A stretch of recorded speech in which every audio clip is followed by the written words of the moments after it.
they could no longer sustain themselves. And so people were starving to death. But this was something that was absolutely orchestrated.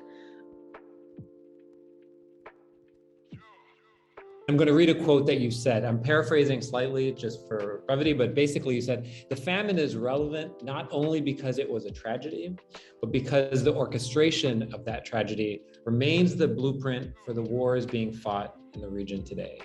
There were many different things that were happening. There was a British and French naval blockade of the coast and cutting the port off, so we couldn't import food. The Ottoman army also requisitioned all the grain to be able to feed their army, but essentially also in the cities and in the towns, the people who owned the grain concession, what they did was they drove the prices up because they were war profiteers, essentially.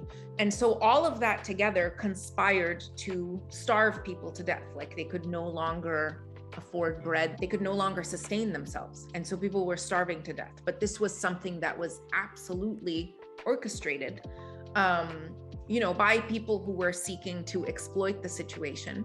I mean, this is what armies do, right? Essentially. And this is how wars are fought. And they're always fought at the expense of people.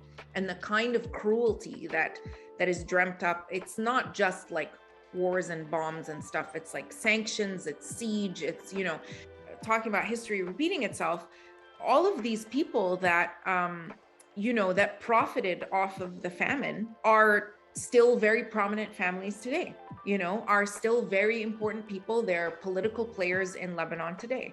And they have so much blood on their hands, and again, this is not something that's acknowledged. We think of famine as this thing of like, oh, the earth stopped producing food. That's not what happens. If you look at any famine, and this was news to me, right? Like, at the time, I had thought about famine as like a natural occurrence as well. Like, oh, there's drought and then that's what happens. But that's actually not what happens. It's people who are actively stopping, very basic goods and foodstuffs